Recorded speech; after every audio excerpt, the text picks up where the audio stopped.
तर युती आणि आघाडीसाठी हालचालींना वेग आलेला आहे. जाणून घेऊया टॉप 9 बातम्या. हृदय सम्राट बाळासाहेब ठाकरे यांच्या सुपुत्राकडून मतांसाठी लांगुल चालन. त्यांना आता विशिष्ट लोकांचे जोडे चाटायचे आहेत. राशिद मामू यांच्या पक्षप्रवेशावरून मुख्यमंत्री फडणवीसांची उद्धव ठाकरेंवर टीका. लांगुल चालन करण्याकरता अशा व्यक्तीला प्रवेश दिलेला आहे. त्यांचं चरित्र आणि त्यांची दिशा ही स्पष्ट होते आहे. काँग्रेसचे माजी महापौर अब्दुल राशीद खान उर्फ मामू यांचा ठाकरेंच्या शिवसेनेत 19 डिसेंबरला पक्षप्रवेश. चंद्रकांत खैरेंच्या विरोधानंतरही मामूंचा पक्षप्रवेश. विरोधकांकडून मामूंची टोळी म्हणत ठाकरेंना डिवचणं सुरूच. मुंबईत शिवसेना ठाकरेंचा काँग्रेसला धक्का. काँग्रेसचे माजी नगरसेवक चंगीज मुलतानींचा ठाकरे गटात प्रवेश. वर्सोवा विधानसभा अंतर्गत येणाऱ्या जोगेश्वरी पश्चिम भागातून ते काँग्रेसचे नगरसेवक राहिले.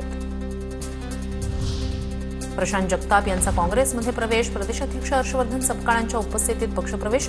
टिळक भवनात जगतापांचा पक्षप्रवेश. ठाकरेंच्या पक्षासोबत सकारात्मक चर्चा, मात्र अद्याप निष्कर्ष नाही. काँग्रेस, ठाकरे सेना आणि राष्ट्रवादी शरद पवार पक्ष मुंबईत एकत्र यावा असा प्रयत्न. काही सेटिंग नगरसेवक असलेल्या जागा आम्हाला मिळाव्या यासाठी आमचा प्रयत्न सुरू. 2 तासांच्या बैठकीनंतर जयंत पाटील यांची माहिती.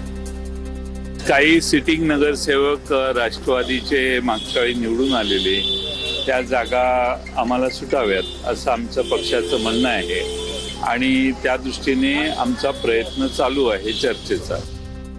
आमची युती सत्ता किंवा स्वार्थासाठी नाही. उपमुख्यमंत्री एकनाथ शिंदेंची ठाकरे बंधूंवर टीका.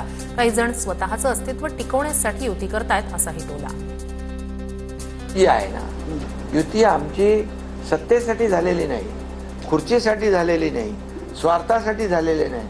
आता काय काय युत्या आघाड्या होत आहेत ते फक्त खुर्ची आणि स्वार्थ, सत्ता यापेक्षा दुसरं काही नाही. छत्रपती संभाजीनगरमध्ये अंबादास दानवे आणि महसूल मंत्री चंद्रशेखर बावनकुळे यांची भेट. भाजपच्या राजू शिंदेंच्या मुलाच्या लग्नात झालेल्या भेटीनं राजकीय चर्चांना उधाण.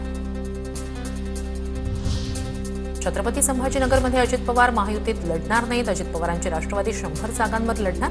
शहराध्यक्ष अभिजित देशमुख यांची माहिती.